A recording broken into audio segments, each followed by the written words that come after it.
ازيكم عاملين ايه؟ يا رب تكونوا بخير. النهاردة هنعمل مع بعض طريقة البرفيترول. هنعملها بطريقة سهلة وكمان بتكنيك ليها مظبوط وحلو قوي، بحيث ان هي متبقاش من جوه فيها اي عجين بعد السوا. البرفيترول هي وصفة فرنسية وكمان وصفة شعبية عندهم، بتتكون من عجينة الشو. الوصفة دي احلى حاجة فيها ان هي مفيهاش سكر كتير، العجينة نفسها مفيهاش سكر. السكر بيعتمد في الحشوات بس. هما بيحشوها حشوات متعددة زي الكريم باستري أو كريم شانتيه أو كاستر أو آيس كريم كمان. هي حلوة بجد وسهلة وسريعة. اتفرجي على الفيديو عشان تعرفي ازاي تطلع منك مظبوطة 100%. لو انتي أول مرة تشوفيني، دي قناتي وأنا رحمة فراج. ما تنسيش تعملي لايك وتشتركي في القناة وتفعلي زر الإشعارات عشان يوصلك كل جديد. بصوا شكلها حلوة أوي ازاي، هي قطمة واحدة كده على طول. اهم حاجة في الحلويات الغربية لما بنيجي نعملها المقادير معايا لازم تكون بالجرام. هيكون افضل بكتير لو احنا عندنا ميزان وعملنا الوصفات كلها بالجرام، بالذات في الحلويات. انا حاولت اقربها لكم، حاولت اعملها لكم بالكوبايات على قد ما اقدر، بس يكون افضل طبعا لو عندك ميزان، هيريحك كتير قوي. يلا بينا نشوف طريقتها والمقادير عاملة ازاي. اول حاجة هنحضر مع بعض 3 بيضات تكون في درجة حرارة الغرفة، وهنحط عليهم فانيليا سايلة. اهم حاجة الفانيليا هنا لازم تكون سايلة عشان تضيع معايا زفارة البيض، بالذات في الحلويات. وهنقلبهم وهنسيبهم على جنب ونشوف المقادير التانية. معايا كوباية الا تلت من المية، 135 جرام، ومعايا 95 جرام زبدة يعني حوالي نص كوباية، ومعايا 95 جرام من الدقيق يعني كوباية مليانة الا معلقة كبيرة. بعدين هنكون مسخنين طاسة على النار، هتكون الطاسة غير قابلة للالتصاق، وهنزل فيها كده بالمية وبعدين بمكعبات الزبدة، وهنقلبهم مع بعض لحد لما يبدأوا الزبدة تسيح وتبدأ المية تبدأ تغلي معايا بالشكل ده.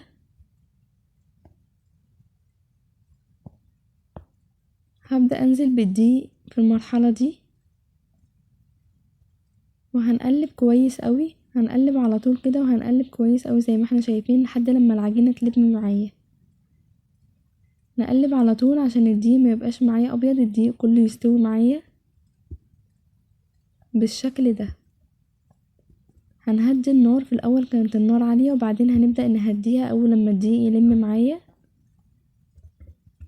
وهنقلب كده فيه حوالي من دقيقتين ل3 بالشكل ده.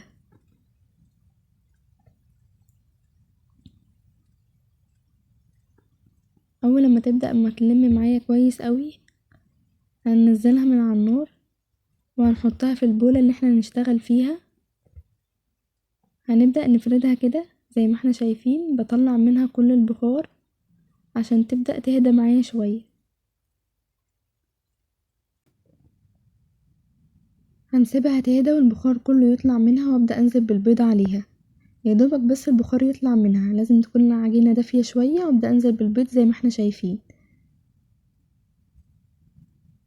هنا بصوا بدأ البخار خلاص طلع معايا، العجينة لسه طبعا دافية، وهبدأ انزل بالبيض على 3 مراحل. هنحط اول مرحلة وهنقلب، هتحس ان العجينة معايا بدأت تخرص كده زي ما احنا شايفين بالشكل ده. هنقلب فيها كويس اوي لحد ما هتلم معايا على طول. لازم تكون العجينة دافية معاكي عشان يندمجوا مع بعض بسهولة. وهبدأ انزل بالمرحلة التانية بالبيض بالشكل ده.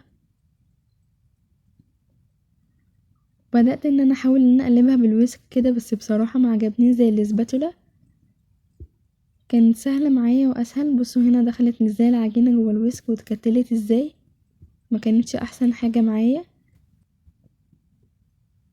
بصوا هنا اتكتلت معايا ازاي.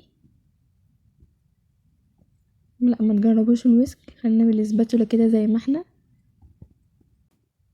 وبعدين هنزل بالمرحلة التانية من البيض،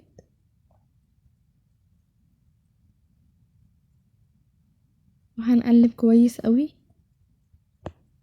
هقلبها وارجع معاكم على طول عشان ما اطولش عليكم. بصوا هنا ده شكلها كده، ده قوام العجينة بعد ما انتهت معايا. بصوا القوام بتاعها عامل ازاي، هو ده القوام المظبوط اللي احنا عايزينه. هنبدأ بقى نحضر كيس من اكياس التزيين كده، وهنزل بيه في العجينة زي ما احنا شايفين بالشكل ده. بعدين هنحضر صينية فيها ورقة من الزبدة، وهنقص كيس التزيين كده بالمقص، مش بتحتاج معايا تب ولا اي شكل.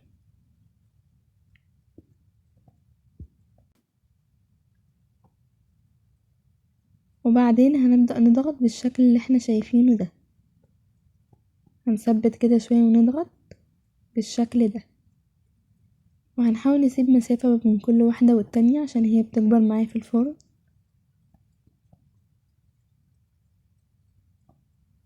ونحاول منخليهاش كبيرة قوي عشان ما تبقاش فيها عجين من جوه بعد ما تستوي.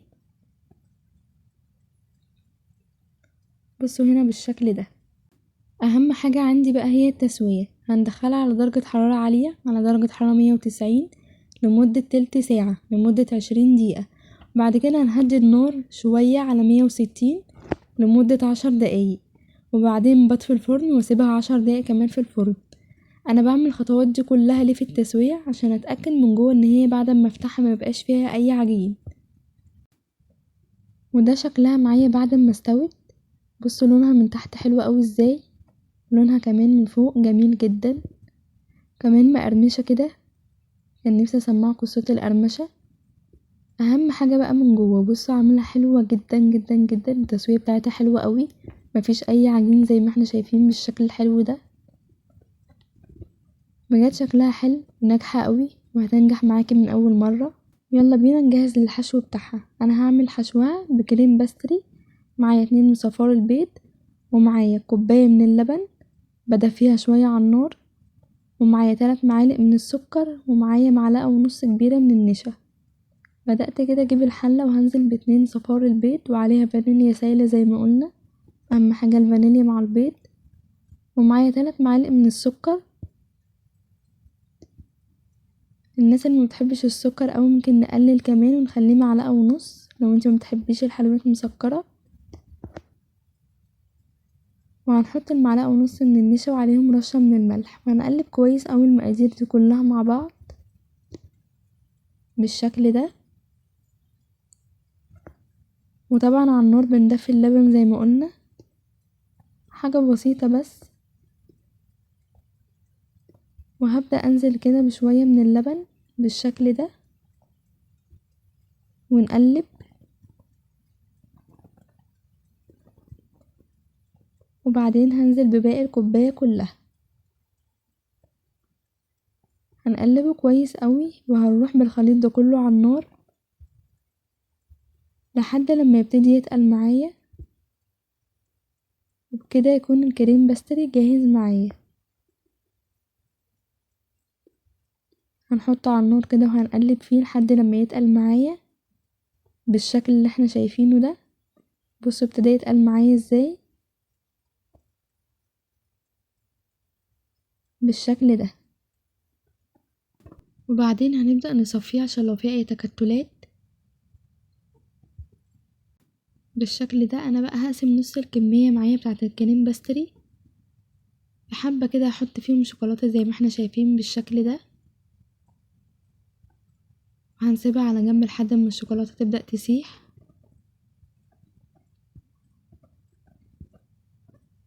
وهنجيب الكمية التانية اللي احنا سيبناها زي ما هي بالفانيليا، بحط عليها ستريتش راب كده،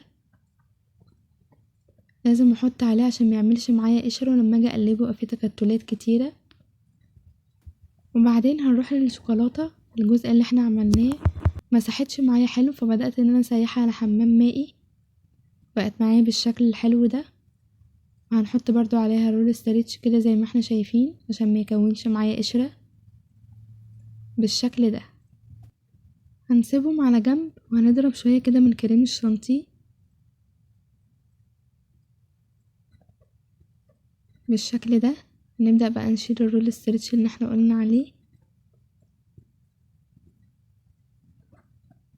نبدأ نقلبها كده كويس قوي. الخطوة دي اختيارية، انت ممكن تحشيها كده على طول. انا هنا حطيت عليه معلقة من الكريم الشانتيه وقلبتهم كده مع بعض، اداني طعم حلو قوي قوي بالشكل ده.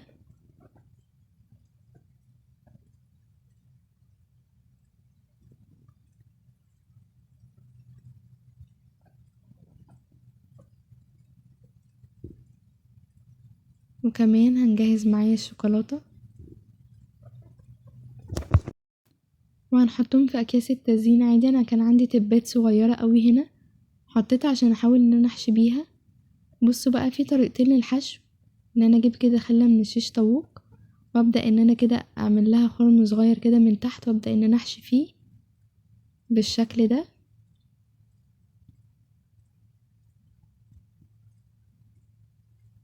او ان انا افتحها من فوق كده بالشكل الحلو ده. ده بالنسبة لي كان احلى وافضل وكمان شكله احلى بالشكل الحلو اللي احنا شايفينه ده. بصوا هنا نبدأ نحشيها كده بالشكل الحلو ده ازاي. بجد بتبقى حلوة اوي في المناسبات وشكلها حلو جدا جدا جدا. ومن تحت كمان بالشكل ده. نمسح كده اي زيادة بالسباتولا. هنا الشوكولاتة كمان بالشكل ده. هحشي معاكم كام واحدة تاني كمان عشان تشوفوا ازاي الحشو بتاعها سهل معايا جدا.